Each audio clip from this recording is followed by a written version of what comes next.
విజయనగర రాజభవనం వెనుక భాగంలో అద్భుతమైన తోట ఉండేది. ప్రతి ఉదయం రాజు పూల వాసనను ఆస్వాదించేవాడు. కాని ఒకరోజు పూలన్నీ మాయమయ్యాయి. అరే, ఏమిటి ఇది? పూలన్నీ మాయం అయ్యాయి, మళ్ళీ కూడా లేవు. మహారాజా, నేను ప్రతిరోజూ కాపలాగా ఉంటాను, కాని రాత్రి ఎవరో దొంగ వచ్చి కోసుకుపోతున్నాడు. రాజు కోపంతో సభలోకి వచ్చాడు. అందరూ భయంతో వణికిపోయారు. మా రాజభవనం తోటలోనే దొంగతనం జరుగుతోందా? దొంగను పట్టకపోతే మీ అందరికీ శిక్ష తప్పదు. సభలో నిశ్శబ్దం నెలకొంది.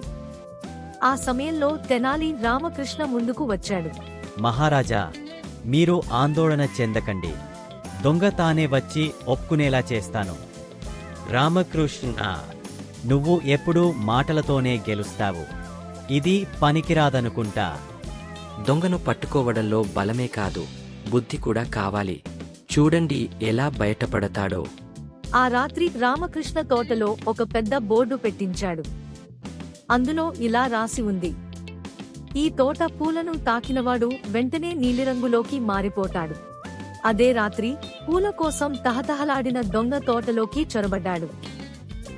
అయ్యో, నీలరంగు అవుతాంత. ఇది రామకృష్ణ కొత్త మోసం అనుకుంటా, కాని వదిలేస్తానా? పూల ఆశ ఆగలేదు. దొంగ పూల సంచిని నింపుకుని ఇంటికి వెళ్ళిపోయాడు. కాని రాత్రంతా భయంతో వణికిపోయాడు. నేను నీలం రంగులోకి మారిపోతే ఇంట్లో వాళ్ళు చూసి అడిగితే? అబ్బా! భయం అతన్ని వెంటాడింది. ఉదయం లేచి అద్దంలో చూసుకున్నప్పుడు తానే నీలంగా మారిపోయానని భ్రమపడ్డాడు. అయ్యో, రామకృష్ణ మంత్రం వేసేశారే. ఇప్పుడు నేను నిజంగానే నీలం రంగులోకి మారుతున్నాను.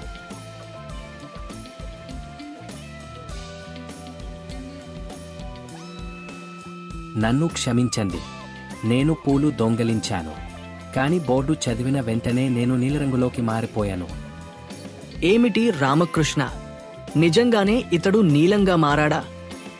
మహారాజా, మంత్రం ఏమీ లేదు.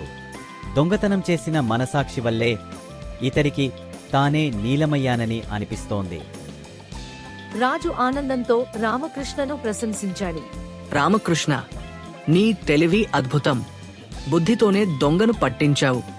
ఇలాంటివాడే నిజమైన మేధావి. ఇలాగే రామకృష్ణ తన బుద్ధి చాతుర్యంతో ఒక చిన్న దొంగను సరిదిద్దాడు.